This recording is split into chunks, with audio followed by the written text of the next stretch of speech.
aos crentes que, à luz do que Deus fez por eles, que esses homens, que essas mulheres agora que são redimidos, que eles respondam.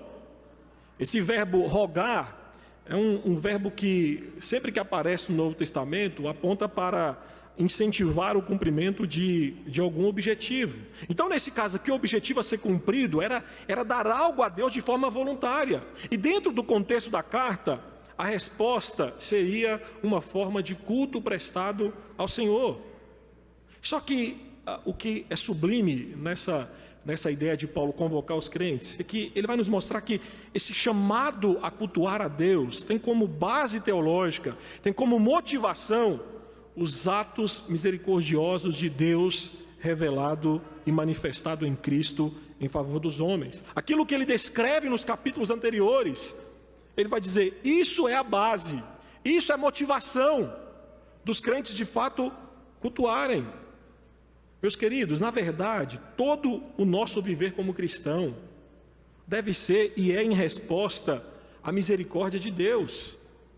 Não somos nós que fazemos com que o Evangelho transforme nossas vidas, mas é a misericórdia de Deus que a transforma. Em Romanos capítulo 9, versículo 16, falando sobre salvação, é justamente isso que Paulo afirma, depende não da vontade ou esforço humano, mas da misericórdia de Deus. Então no nosso caso, no caso dos cristãos, as misericórdias de Deus foram derramadas na vida de cada um de nós, através do Evangelho. Então logo, se Deus não tivesse feito o que fez por nós, não haveria nenhuma possibilidade de qualquer homem responder a Ele, principalmente através do culto. Por isso que nós entendemos que o culto não é uma invenção humana. Nada disso. O culto, na verdade, é uma resposta humana aos atos redentores de Deus em nosso favor. Quem Deus é, o que Ele fez por nós em Cristo Jesus, nos habilita a responder, seja em culto ou em outra forma de adoração a Ele. Nós cremos que a causa primeira, a origem do culto, não é humana, mas é divina. Deus tanto é o objeto, quanto é a causa do culto. Por isso, meus irmãos, qualquer forma de culto, em uma igreja que se diga cristã, que tenha como ponto de partida o homem, o ouvinte, o participante, é um culto idólatra, é um culto antibíblico. O culto cristão não é uma ação humana, mas é uma atitude responsiva à ação de Deus que primeiro veio ao homem, revelou a esse homem e ao mesmo tempo capacitou esse homem a respondê-lo. O reformador Lutero dizia que é impossível o verdadeiro cristão não se voltar em culto ao Senhor, pois qual é o cristão que não se derreterá diante do fogo celestial, do amor e da graça de Deus? O culto que nós prestamos a Deus é uma atitude natural de homens e mulheres que reconhecem de forma prazerosa as ações e os atributos de um Deus misericordioso. Então, dessa forma, quando nós nos ausentamos dos cultos, ou nos ausentamos aos cultos que prestamos ao Senhor como igreja, é um sério indicativo de que ainda não entendemos o que de fato significa cultuar ao Senhor. Meus queridos, uma simples meditação, uma simples contemplação dos atributos de Deus é suficiente para inflamar o nosso coração em desejo de adorá-lo. Então a nossa frequência aos cultos pressupõe o nosso desejo de adorar, o nosso desejo de se envolver nisso, o nosso desejo de aprender, o nosso desejo de servir. Nós temos que entender que a nossa ausência a um culto pressupõe que nós não queremos nos envolver neste momento. Entenda, aqui quando eu falo por ausência, eu estou falando quando não tem nada que lhe impossibilita de estar aqui, como alguns irmãos que estão acamados e não conseguem estar aqui. Mas é quando você tem condições de estar aqui e você, por opção, você fala, não, eu tenho algo mais importante para fazer do que cultuar ao Senhor. A nossa ausência aos cultos pressupõe que a sublimidade da grandeza do Senhor ainda não derreteu o nosso coração, a ponto de nos levar a cultuá-lo como ele deve ser cultuado. Além disso, o apóstolo Paulo nos mostra uma segunda perspectiva do culto, ainda nesse versículo, quando ele fala que apresenteis o vosso corpo sacrifício vivo, santo e agradável a Deus. O culto é uma oferta que oferecemos a Deus. E aqui então o apelo é que os cristãos, em vista das misericórdias de Deus, respondam a Ele. Respondam como? Paulo vai dizer, respondam oferecendo seus corpos como sacrifícios vivos. Aqui pensando no contexto cultural, principalmente daqueles que foram os primeiros leitores dessa carta, os romanos e os judeus, esse povo estava familiarizado, meus irmãos, com a ideia de oferta de sacrifício. Em ambas as culturas, geralmente eles ficavam em pé junto ao altar e observavam como que um animal era oferecido de modo ritual, era morto, era queimado, e suas chamas então subiam até a sua divindade, ou a divindade que eles adoravam. No contexto judaico-cristão, a expressão sacrifício aqui reverbera aquilo que nós conhecemos como a forma de culto prestada pelo povo do Senhor no Antigo Testamento, que era justamente a ideia de sacrifício de animais. Só que aqui em Romanos 12 tem vamos dizer assim, uma profunda diferença. E Paulo já faz o contraste logo de cara, quando ele fala sobre sacrifício vivo. Então, a forma de sacrifício aqui já era diferente.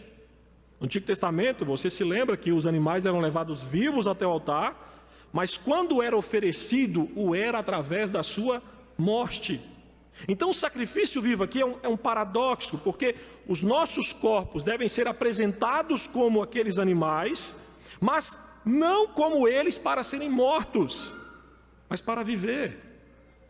Então, a ideia aqui é que, assim como um sacrifício bom no Antigo Testamento era um animal morto, o cristão entregando-se inteiramente a Deus é tão bom quanto aqueles animais mortos em sacrifícios ao Senhor no Antigo Testamento.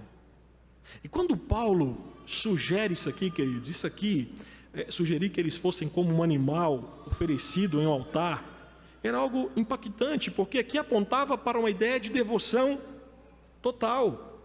Mais do que isso, sacrifício vivo reflete a natureza voluntária do ato. Você se lembra que no Antigo Testamento, os animais que eram sacrificados não tinham escolha. E Paulo aqui então está dizendo que o cristão sim tem escolha de se oferecer como um sacrifício vivo diante do Senhor. Todavia, o sacrifício de que Paulo também descreve aqui não exige a destruição da vida, mas a totalidade da vida. O sacrifício na vida cristã não consiste em tirar a sua própria vida, pelo contrário, significa e aponta para você entregar a sua vida como oferta ao Senhor. Assim sendo, Paulo aqui exorta os crentes a fazer uma dedicação exclusiva de si mesmo como adoradores, colocando a totalidade da sua vida como oferta aos pés do Senhor. Nessa passagem tem uma expressão muito interessante quando Paulo fala sobre a forma que nós apresentamos esse culto, que é esse verbo apresentar. E eu queria que você voltasse lá para Romanos capítulo 6, que foi o texto que nós lemos na liturgia, porque Paulo, em Romanos capítulo 6, vai instar os crentes a se apresentarem a Deus como armas de justiça. E há uma conexão com o capítulo 6 e o capítulo 12. No versículo 13, do capítulo 6 de Romanos, olha o que Paulo ordena: não ofereçais cada um os membros do seu corpo ao pecado como instrumentos de iniquidade, mas oferecei-vos a Deus como ressurreto dentre os mortos, e os vossos membros a Deus como instrumentos de justiça. A ideia de Paulo no capítulo 6 é: já que o cristão não vive mais para o pecado de uma vez por todas, ele deve entregar-se totalmente a Deus. E ainda falando sobre a ideia de entregar o seu corpo como sacrifício vivo, é importante notarmos que o corpo é o órgão de nossas ações. E quando o apresentamos a Deus, significa que todas as nossas ações, juntamente com o corpo, devem ser dirigidas a Ele, por Ele e através dEle. A cosmovisão cristã, o corpo tem um papel extremamente importante. Aqui no versículo 13 mesmo, que nós lemos do capítulo 6, vai nos falar que os nossos corpos podem ser instrumentos de justiça. 1 Coríntios 6 vai falar que nós somos membros do corpo de Cristo. Mais do que isso, versículo 19 do capítulo 6 vai falar que o nosso corpo é templo do Espírito Santo. Então aqui em Romanos 6, Paulo falou das possibilidades do mal através do uso do corpo que acontece na vida do crente. É fato que Paulo vai dizer no versículo 6, no versículo 12, que no crente o corpo do pecado foi reduzido a nada e o pecado não reina mais no corpo do crente. Só que é bem verdade que é através do nosso corpo que o pecado acontece. É através do nosso corpo que o pecado ganha vida. O pecado é um parasita na criação. Ele não tem vida própria, mas ele se alimenta da nossa vida. Então é através da nossa existência e através do nosso corpo que de fato o pecado acontece. E não são raras as vezes que nós, mesmo sendo cristãos, como foi dito pelo reverendo Marcos no início do culto, nós ainda usamos o nosso corpo para o pecado. Mas a proposta de Paulo aqui no capítulo 6, numa perspectiva bíblica que ele vai nos mostrando, é que uma vez salvos do pecado, nós devemos voluntariamente apresentar o corpo a Deus, para que através do mesmo nós sirvamos a Ele. Bote sua atenção para o versículo de número 11, do capítulo 6, porque aí Paulo vai mostrar como que o cristão deve oferecer seu corpo como sacrifício vivo. E aqui no versículo 11 do capítulo 6, ele vai dizer: assim também vos considerai-vos mortos para o pecado, mas vivos para Deus em Cristo Jesus. Paulo aqui fala sobre a rendição do cristão. Ele vai falar que ela se dá através da morte e vida de Cristo Jesus combinadas.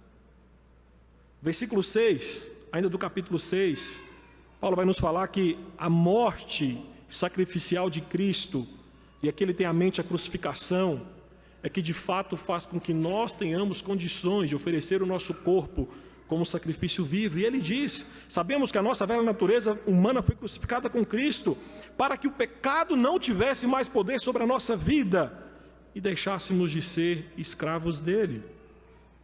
Versículos 10 e 11, capítulo 6, Paulo ainda diz: pois quanto a ter morrido de uma vez para sempre, morreu para o pecado, mas quanto a viver, vive para Deus. Assim também vós vos considerai mortos para o pecado, mas vivos para Deus em Cristo Jesus. Então no capítulo 6, a semelhança com Cristo, nesse sacrifício vivo, que depois Paulo vai falar no capítulo 12, se estende à morte, à ressurreição de Cristo Jesus. Paulo está dizendo: nós somos como quem vive dos mortos, porque estamos em Cristo Jesus. Então, na comparação de Paulo, quando você pega o capítulo 12 e o pensa à luz do capítulo 6, fica claro que nós não oferecemos animais mortos a Deus. Hoje oferecemos a nós mesmos através de Cristo e unidos à pessoa de Cristo. Só que volte lá para o capítulo 12, vamos lá de novo, no versículo 1, que Paulo vai dizer que além de vivo, esse sacrifício é santo, ou seja, consagrado, é separado, é dedicado a Deus. Isso aqui aponta para a exclusividade de Deus, tanto no sentido de Deus ser o proprietário do cristão, como a dedicação total do cristão deve estar voltada para a pessoa de Deus. Então, nesse sentido, no culto o cristão deve integrar-se inteiramente a Deus. O culto é só a Deus, a devoção é somente a sua pessoa. Então perceba como que à luz disso é estranho quando uma igreja que se diz cristã e o seu culto é totalmente voltado e dedicado a entreter e agradar os ouvintes. Um culto à luz do que Paulo está nos explicando, dedicado e pensado em agradar os ouvintes ou atrair os ouvintes, é um culto antropocêntrico, é um culto centrado no homem, é um culto que não é bíblico. Mas quando o culto é centrado na pessoa de Deus, Paulo vai nos falar que existe a possibilidade de ser aceito por Ele. E aí a expressão que Paulo usa para isso é a expressão agradável, que aqui tem um sentido de aceitação. Então, logo, a possibilidade de trazer glória e aceitação da parte de Deus é uma poderosa motivação para qualquer cristão entregar a sua vida por completo diante do Senhor. Mas aqui vale uma lembrança daquilo que o Antigo Testamento nos fala sobre isso. Se você se lembra, no Antigo Testamento, quando alguns servos do Senhor apresentaram alguns sacrifícios de animais, nem sempre esses sacrifícios eram santos e agradáveis a Deus. Jeremias 6:20, o profeta disse: os holocaustos que vocês oferecem não são aceitáveis, os seus sacrifícios não me agradam. O profeta Isaías, no capítulo 1, versículo 11, denunciou o povo dizendo: de que me serve a minha multidão dos vossos sacrifícios, diz o Senhor? Estou farto dos holocaustos de carneiros e da gordura de animais cevados, e não me agrado do sangue de novilhos, nem de cordeiros, nem de bodes. Nesses dois casos citados, e em tantos outros do Antigo Testamento, os sacrifícios que Deus recusava eram de pessoas hipócritas que o apresentavam com mera formalidade. E esse não é o tipo de culto que Deus espera do seu povo. E meu irmão, cá entre nós, confessemos esse pecado. Qual de nós, que por conta da rotina de culto que prestamos ao Senhor, não o fazemos por mera formalidade? Não fazemos simplesmente porque nos habituamos a estar na casa do Senhor. A Bíblia nos mostra que hipocrisia e mera formalidade rotineira não combina com a dedicação exclusiva a ponto de ser chamado de um sacrifício vivo, santo e agradável ao Senhor. Dessa forma, no culto, nós expressamos a nossa gratidão, a nossa devoção, a nossa dependência a Deus. E por isso nós somos convidados a cultuá-lo, dando a Ele, somente a Ele, a glória, a honra e o louvor. Então, essa é a essência do culto cristão: dar, entregar algo a Deus. Então, em um culto, quem deve ser agradado nunca é o ofertante, mas o Deus que é adorado. E Paulo, então, no capítulo 12, no versículo 1, termina essa ideia de culto quando ele fala que é o vosso culto racional. O culto é uma expressão racional da nossa fé. Essa palavra racional é a palavra lógicos, de onde vem a palavra lógica. Lógica comumente é conhecida como a ciência do raciocínio. Está relacionada com a maneira correta de raciocinar. Então, por exemplo, se eu falar 2 mais 2 é igual a 4, lógico que será 4. Então, qualquer outra resposta a essa soma será vista como um raciocínio ilógico, algo irracional, algo sem sentido. Então, o que poderia ser mais lógico, mais racional, do que oferecer todo o nosso ser a Deus, como oferta, como um culto de adoração a Ele? À luz das misericórdias de Deus, não se espera outra coisa de criaturas racionais, senão a adoração. Em vista dos atos misericordiosos de Deus, é inteiramente lógico que cultuemos ao Senhor. A lógica cristã é que as misericórdias de Deus fizeram e fazem tudo por nós. E agora, em resposta a isso, nós cultuamos a Deus. A atitude mais racional diante de Deus, como diz 1 Pedro 2,5, é oferecer sacrifícios espirituais aceitáveis a Deus por meio de Cristo Jesus. Assim, o culto racional aponta para uma adoração inteligente, digna de seres pensantes. O homem usa a razão para, através dela, louvar o nome do Senhor. Então, o nosso culto racional envolve a nossa mente de maneira ativa. Meu irmão, minha irmã, a partir do momento que você entrou aqui dentro e nós começamos a cultuar o Senhor, nós não somos simples receptáculos, mas a nossa mente está ativamente raciocinando. E pense bem, diante dos atos redentores de Deus, cantar digno de glória ao Cordeiro que foi morto, mas ressuscitou, é a resposta mais lógica. Por isso que o culto que prestamos a Deus não é sem entendimento. Um culto que não é lógico, racional, não é um culto bíblico. A nossa mente tem que entender o porquê e quem e de que forma está cultuando. Mas eu digo para você que aqui nós esbarramos num problema sério. E o problema é que nós estamos inseridos em um contexto em que muitos, já que estamos em contexto de igreja, vamos pensar em cristãos, que muitos cristãos não querem pensar. Não querem lidar com o conteúdo da palavra, querem uma religião de sentimentos, uma religião de achismos. Por isso que o culto não pode ser confundido com emoção. Porque me emocionei com algo, não quer dizer que eu cultuei a Deus. Eu já ouvi alguns cristãos e cristãos sinceros dizerem: hoje o culto foi bom, me arrepiei, chorei. Ou também o contrário, hoje o culto foi ruim, não chorei, não senti aquele calafrio, não arrepiei. Meu irmão, digo para você que é mais fácil fazer você chorar num culto do que você pensar. Se colocássemos uma música aqui de fundo e começássemos a tocar e preparássemos o ambiente, é fato que qualquer orador aqui, se começasse a falar as palavras certas, faria todos nós cairmos em lágrimas e mais lágrimas. Mas a grande pergunta é se isso alimenta. Não, Jeremias vai dizer em capítulo 23 que isso é palha. A nossa mente tem que entender o que nós estamos fazendo aqui.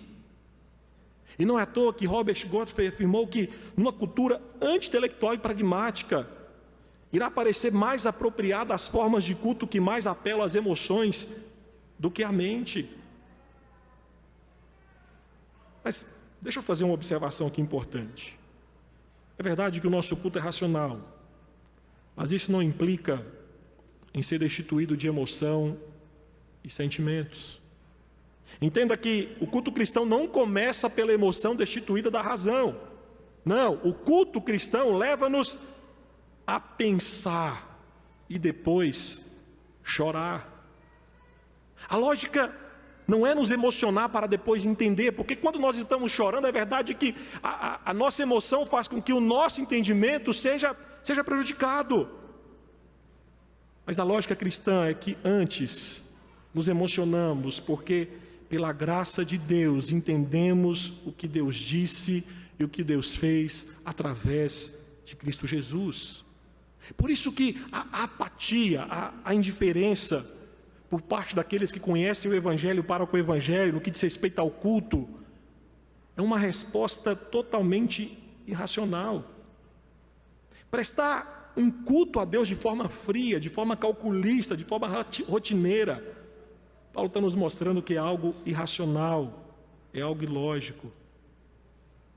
A lógica é nós, como povo do Senhor, vislumbrarmos a grandeza de Deus através da sua palavra e ter as nossas emoções impactadas. Meu irmão, minha irmã, dificilmente uma mente que é levada a pensar nas grandezas de Deus não é dominada pelas lágrimas. Dificilmente, quando nós enxergamos a grandeza de Deus, o nosso coração não se move a chorar diante do Senhor. Quando entendemos o que Cristo fez por nós na cruz, como não chorar diante disso? Como não se emocionar? Mas entenda, a sua mente primeiro raciocinou o que Cristo fez por você, e depois você chorou. E aí o que é mais interessante ainda nessa carta, a respeito dessa irracionalidade destituída de um culto bíblico, é que Paulo, quando fala aqui sobre culto, ele usa a palavra latria, ele quer no sentido de um serviço. Essa palavra latria era usada na adoração de imagens e em cultos greco-romanos. E Romanos capítulo 1, a partir do versículo 18, nos mostra isso. Então, a palavra idolatria surgiu disso, ou seja, um serviço religioso, ou um culto prestado a um ídolo que não é a pessoa de Deus. E no lugar desta idolatria, ou seja, de um serviço dedicado a um ídolo, o que é irracional, Paulo aqui no capítulo 12, então, convida os cristãos a usar a mente, a lógica, ao servir e cultuar a Deus. Isso porque a razão, a lógica, nos leva a olhar para a revelação geral e especial de Deus e louvar o seu nome. E aí o que eu acho extraordinário, que você não tem como você pegar um texto aleatório e não pensar na carta como um todo, é que quando você olha o começo de Romanos, capítulo 1, dos versículos 8 a 32, Paulo está falando sobre culto. E Paulo ali está destacando a irracionalidade da idolatria. E ele vai dizer, o homem se tornou tão irracional, a ponto de se entregar à bestialidade. E a conclusão de Paulo no capítulo 1, dos versículos de 28 a 32, é que por haverem desprezado o conhecimento de Deus, a mente trabalhando, o próprio Deus os entregou uma disposição mental reprovável. Meus irmãos, eis aqui a razão de vivermos dias em que o culto é destituído de racionalidade.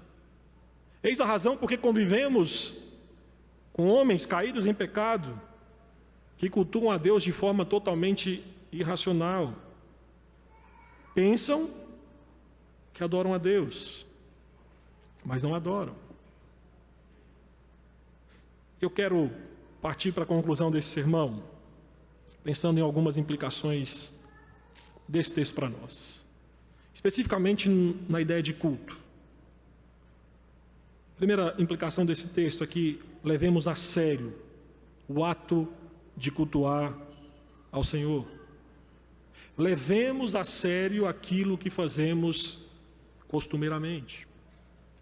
Em atitude de culto, segundo Paulo, devemos ser sacrifícios vivos oferecidos ao Senhor, como mostramos nessa noite. E tal atitude, no Antigo Testamento, demandava seriedade por parte de quem ofertava. Meus irmãos, o Antigo Testamento não era qualquer animal, não era de qualquer forma, não era qualquer pessoa, não era qualquer horário. Tinha regras. No Antigo Testamento não eram todas as ofertas que Deus recebia do seu povo que o agradava. Em vários momentos na história do povo de Israel no Antigo Testamento, aquele povo entregou ofertas ao Senhor de forma hipócrita, e o Senhor os recusou como se fosse uma falsa adoração. O profeta Amós, no capítulo 5, 21, denuncia: aborreço, desprezo as vossas festas, e com as vossas assembleias solenes não tenho nenhum prazer. Então você que está aqui nessa noite, me escute bem, e por amor à sua vida, me escute bem. Não pense que Deus receberá o seu culto de qualquer forma. É temeroso pensar que nem sempre, quando nos reunimos, ou quando nós estamos de forma individual, nós apresentamos um culto que agrada a Deus. Nós caímos no erro de pensar que qualquer ato religioso, e de qualquer forma, irá necessariamente ser agradável a Deus. Mas a Bíblia nos mostra que não é. Deus não é cultuado de qualquer forma. Então, não pense você simplesmente pelo fato de sair da sua casa e vir à igreja, que você já está cultuando o Senhor, porque não está. Nós precisamos nos colocar diante dele, nos rendendo totalmente como sacrifícios vivos. E aí é importante então, nesse momento que estamos pensando sobre culto, fazer algumas perguntas de reflexão para nós mesmos. Quando você sai de casa para vir à igreja, seu coração está totalmente dominado, voltado para a pessoa do Deus que você vai adorar? Você, ao cantar, ao orar, ao ouvir um sermão, você fica entediado? Você faz isso de forma mecânica?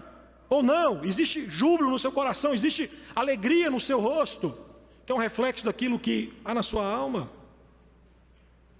Você, ao sair de casa, está preocupado com o horário de chegar aqui? Mais do que isso, o culto é tão sério para você, que você se preocupa em chegar um pouco mais cedo para preparar o seu coração para render culto ao Senhor? A seriedade da nossa parte ao cultuar ao Senhor não é simplesmente por causa desse ambiente, mas por causa do Senhor desse ambiente, que é a pessoa de Deus. Meus irmãos, com Deus não se brinca e não se brinca de prestar culto a Deus.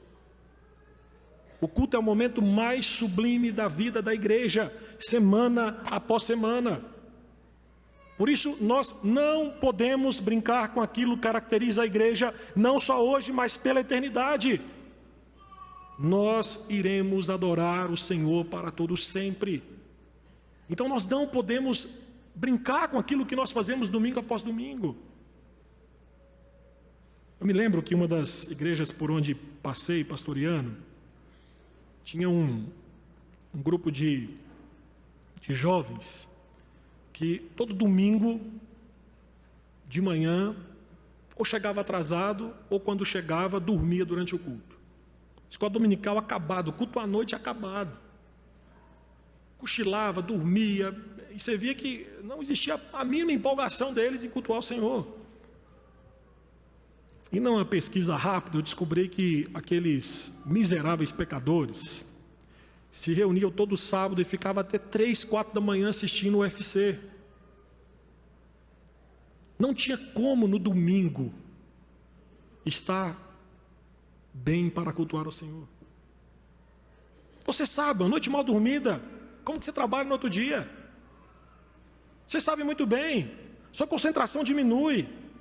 Então, a nossa mente tem que estar envolvida no culto. Eu digo para você que o dia do Senhor começa não é no domingo de manhã, começa no sábado, quando nós nos preparamos para cultuar ao Senhor no outro dia. Então, leve a sério este momento que nós nos reunimos domingo após domingo. Se prepare para ele, prepare o seu coração, prepare a sua vida física, para que você possa estar aqui inteiramente dedicado ao Senhor, prestando culto a ele. Uma outra implicação desse texto é que nós temos que saber que por causa de Cristo, nós podemos apresentar um culto agradável ao Senhor. Paulo aqui, quando fala de culto, coloca uma pulga atrás da nossa orelha. Como é que nós podemos apresentar um culto racional que seja agradável a Deus? Ou como é que nós podemos nos apresentar como sacrifícios vivos? E aí, pensando no Antigo Testamento, você se lembra que os animais que eram oferecidos a Deus tinham que ser sem defeitos.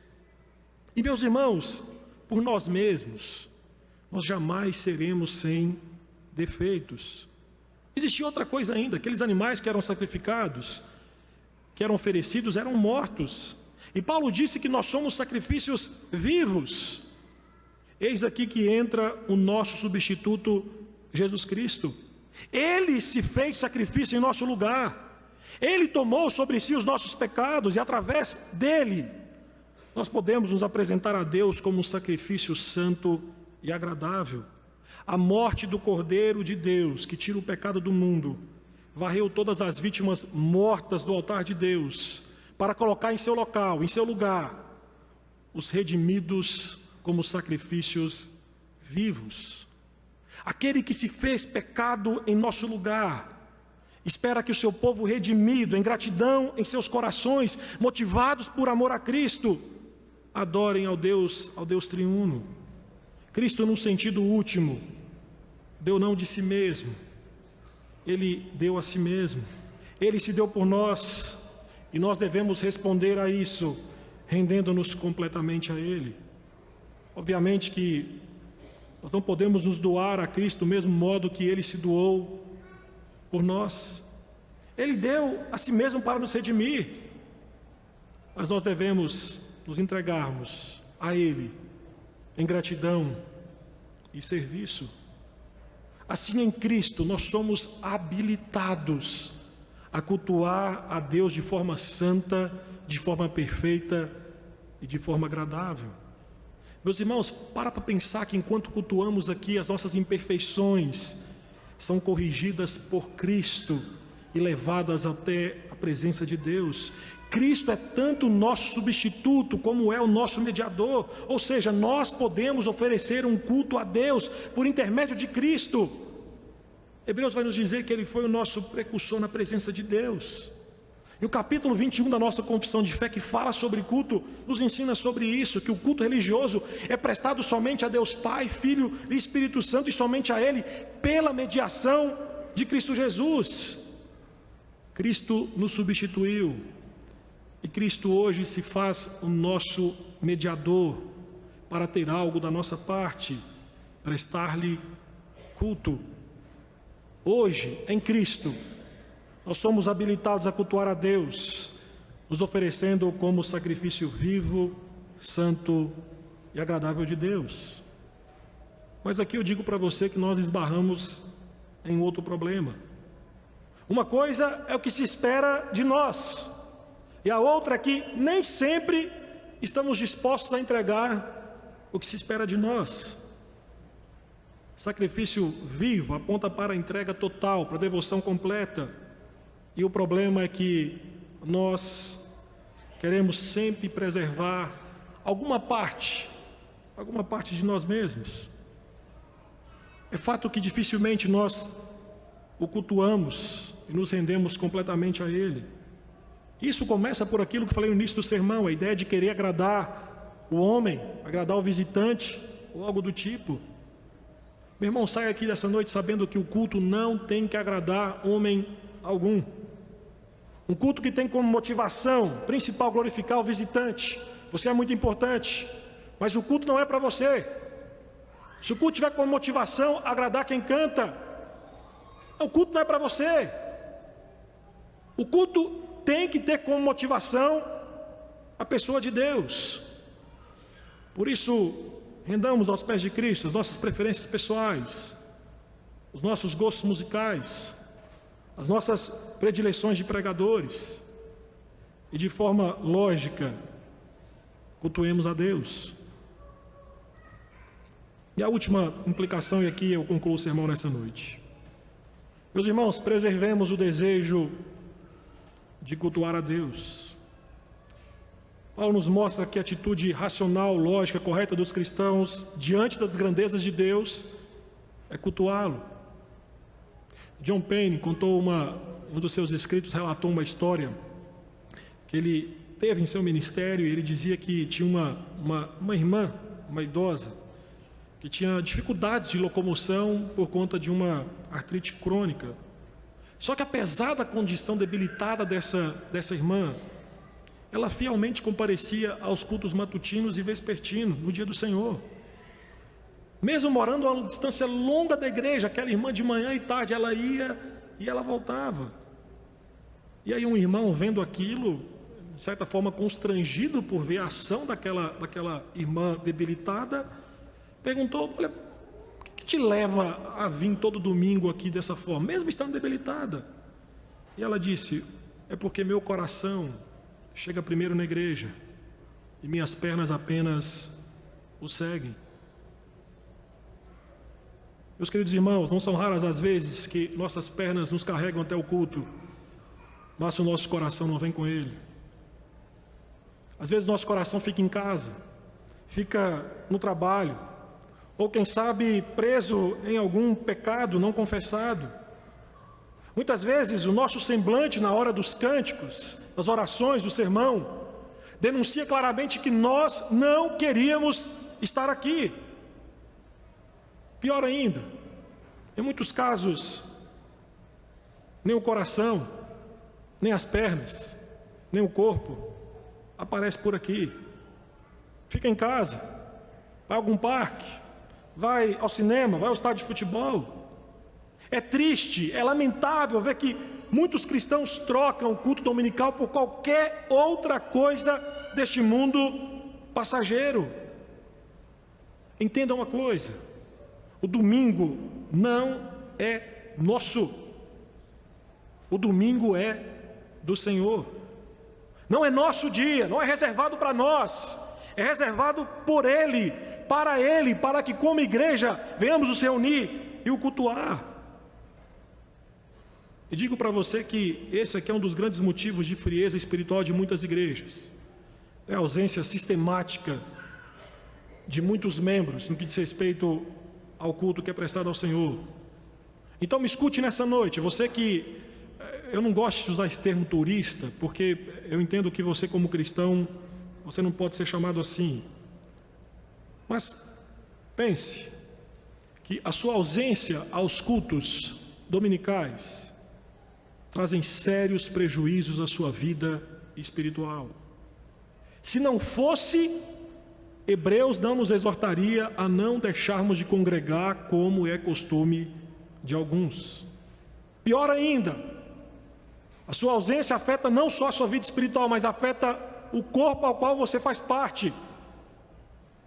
Você já pensou se a sua mão resolvesse fugir do seu corpo?